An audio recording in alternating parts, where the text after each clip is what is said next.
नमस्कार। केंद्रीय कर्मचारी और पेंशनरों से संबंधित इस वक्त की बहुत ही महत्वपूर्ण जानकारी प्राप्त हो रही है।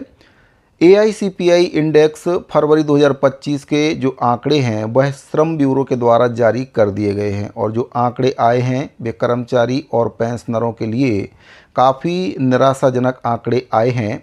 आपको बताना चाहूँगा कि जो उपभोक्ता मूल्य सूचकांक है उसी के आधार पर केंद्र सरकार कर्मचारियों के महंगाई भत्ता और महंगाई राहत में वृद्धि करती है। अगर आंकड़े ज़्यादा रहते हैं, अगर महंगाई ज़्यादा बढ़ती है तो सरकार के द्वारा जो महंगाई भत्ता और महंगाई राहत है उसमें अधिक वृद्धि की जाती है और अगर आंकड़े कम रहते हैं तो फिर महंगाई भत्ता और महंगाई राहत में जो वृद्धि है वह कम होती है। तो सरकार के द्वारा हाल ही में जनवरी 2025 से केंद्रीय कर्मचारी और पेंशनरों के महंगाई भत्ते में 2% की मामूली सी वृद्धि की गई है। वह इन्हीं आंकड़ों के आधार पर वृद्धि की गई थी। तो फरवरी 2025 के जो आंकड़े आए हैं वे कहीं ना कहीं कर्मचारी और पेंशनरों के लिए निराशाजनक आंकड़े आए हैं। इसके बारे में पूरी जानकारी आपको इस वीडियो के माध्यम से दूंगा। आपसे निवेदन है कि अगर पहली बार आप चैनल पर विजिट कर रहे हैं तो चैनल को सब्सक्राइब करके बेल आइकन को प्रेस जरूर कर लें, उसको ऑल पर सेट करके रखें, जिससे आपको हमारे द्वारा बनाए जा रहे सभी नए वीडियो के नोटिफिकेशन लगातार इस चैनल के माध्यम से मिलते रहें। साथ ही अगर आप चाहें तो हमारे फेसबुक पेज को भी ज्वाइन कर सकते हैं, फॉलो कर सकते हैं। हमारा जो फेसबुक पेज है एम्प्लॉय न्यूज CGMP के नाम से आपको फेसबुक पर मिल जाएगा, उसको फॉलो ज़रूर कर लें। तो साथियों, फरवरी 2025 के उपभोक्ता मूल्य सूचकांक के आंकड़े श्रम ब्यूरो के द्वारा जारी कर दिए गए हैं। जो आंकड़े आए हैं वे कहीं ना कहीं निराशाजनक आंकड़े आए हैं। तो जो प्रेस विज्ञप्ति श्रम ब्यूरो के द्वारा जारी की गई है उसके बारे में आपको बता देता हूं कि इसमें क्या कुछ कहा गया है। तो आप देख सकते हैं, भारत सरकार श्रम एवं रोजगार मंत्रालय श्रम ब्यूरो की ओर से यह प्रेस विज्ञप्ति जारी की गई है। दिनांक 1/4/2025 को यह प्रेस विज्ञप्ति जारी की जा रही है। औद्योगिक श्रमिकों के लिए उपभोक्ता मूल्य सूचकांक फरवरी 2025 के आंकड़े इसमें बताए गए हैं। श्रम एवं रोजगार मंत्रालय एक संबद्ध कार्यालय श्रम ब्यूरो देश के 88 औद्योगिक रूप से महत्वपूर्ण केंद्रों में फैले 317 बाजारों से एकत्रित खुदरा कीमतों के आधार पर हर महीने औद्योगिक श्रमिकों के लिए उपभोक्ता मूल्य सूचकांक संकलित कर रहा है। इस प्रेस विज्ञप्ति में फरवरी 2025 महीने का सूचकांक जारी किया जा रहा है। तो साथियों, हर महीने जो उपभोक्ता मूल्य सूचकांक है उसके आंकड़े जारी किए जाते हैं और यही आंकड़े कर्मचारियों के महंगाई भत्ते को बढ़ाते या घटाते हैं। इसमें बताया गया है कि फरवरी 2025 के लिए अखिल भारतीय CPI IW 0.4 अंक घटकर 142.8 हो गया है। तो ये काफ़ी निराशाजनक बात है। जो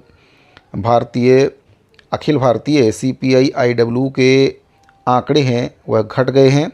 इसमें बताया गया फरवरी 2025 के महीने में वर्ष दर वर्ष मुद्रास्फीति 2.59% रही, जबकि फरवरी 2024 में ये 4.90% थी। यानी कि मुद्रास्फीति घट चुकी है।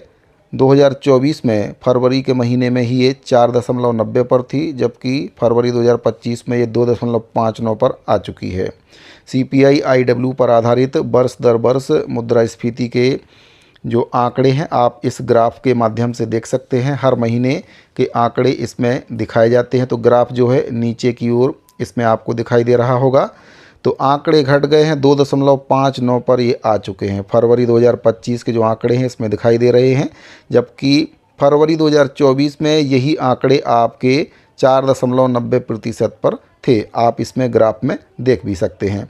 तो क्या घटा है और क्या महंगा हुआ है इसको भी देख लेते हैं। जिस आधार पर ये आंकड़े आते हैं तो किन वस्तुओं में वृद्धि हुई है महंगाई में और किन वस्तुओं की महंगाई कम हुई है इसमें आपको बता देता हूं। जनवरी 2025 और फरवरी 2025 के लिए अखिल भारतीय समूहवार CPI IW के आंकड़े इसमें बताए गए हैं। इसमें आपका खाद्य एवं पेय पदार्थ जो कि जनवरी 2025 में 148.3 पॉइंट पर था, फरवरी 2025 में 146.8 पॉइंट पर ये आ गया, यानी कि इसमें कमी देखने को मिली है। पान सुपारी, तंबाकू और नशीले पदार्थ की अगर बात करें तो जनवरी 2025 में 163.5 पॉइंट पर था, फरवरी 2025 में 163.7 पॉइंट पर ये आ गया। इसमें मामूली सी वृद्धि देखने को मिली है। कपड़े और जूते की बात करें तो 147.2 पॉइंट पर ये जनवरी 2025 में था, जो कि फरवरी 2025 में 148.4 पॉइंट पर ये पहुंच गया है। इसमें मामूली सी वृद्धि देखने को मिली है। आवास की अगर बात करें तो 134.6 पॉइंट पर ये जनवरी 2025 में था, और अभी फरवरी 2025 की बात करें तो 134.6 पॉइंट पर है, इसमें कोई भी परिवर्तन नहीं हुआ है। ईंधन और प्रकाश की अगर बात करें तो 148.6 पॉइंट पर ये था जनवरी 2025 में, और अभी फरवरी 2025 में 148.5 पॉइंट पर ये आ गया है। मामूली सी इसमें गिरावट देखने को मिली है। मिश्रित की अगर बात करें तो 138.6 पॉइंट पर ये जनवरी 2025 में था, जो कि अब फरवरी 2025 में 139.0 पॉइंट पर ये आ गया है। ओवरऑल रैंकिंग की अगर बात करें तो जनवरी 2025 में ये आंकड़े 143.2 बिंदु पर थे, जबकि फरवरी 2025 में ये आंकड़ा 142.8 पर आ गया, यानी कि इसमें कमी देखने को मिली है। तो साथियों, यही आंकड़े कर्मचारी और पेंशनरों के महंगाई भत्ते और महंगाई राहत में वृद्धि या कमी करते हैं। तो जनवरी 2025 का जो महंगाई भत्ता 2% सरकार के द्वारा बढ़ाया गया है, इसी आधार पर बढ़ाया गया था। उपभोक्ता मूल्य सूचकांक के आंकड़ों में कमी देखी गई थी, जिस वजह से जो महंगाई भत्ता है वह सिर्फ 2% ही बढ़ पाया है। ऐसे में अगर देखा जाए तो जुलाई 2025 में जो महंगाई भत्ता कर्मचारी और पेंशनरों के लिए बढ़ना है, ये आंकड़े कहीं ना कहीं उसके लिए एक चिंता का विषय बने हुए। अगर इसी तरह से गिरते हुए क्रम में आंकड़े आते रहे तो फिर हो सकता है कि कर्मचारियों को जो महंगाई भत्ता और महंगाई राहत जुलाई 2025 में बढ़ना है वह ना के बराबर बढ़े। सरकार साल में 2 बार 1 जुलाई और 1 जनवरी को कर्मचारियों के महंगाई भत्ते में वृद्धि करती है, और इसमें उपभोक्ता मूल्य सूचकांक के जो आंकड़े हैं बहुत ही महत्वपूर्ण भूमिका निभाते हैं। तो साथियों, केंद्रीय कर्मचारी और पेंशनरों से संबंधित ये बहुत ही महत्वपूर्ण जानकारी प्राप्त हो रही थी। उम्मीद करता हूँ कि आपको दी गई जानकारी पसंद आई होगी। अगर आपको जानकारी अच्छी लगी हो तो अपने दूसरे साथियों को शेयर जरूर करें। साथ ही अगर आपने अभी तक हमारे फेसबुक पेज को फॉलो नहीं किया है तो उसको फॉलो जरूर कर लें। मिलते हैं अगले वीडियो में। अभी के लिए दीजिए इजाज़त। धन्यवाद।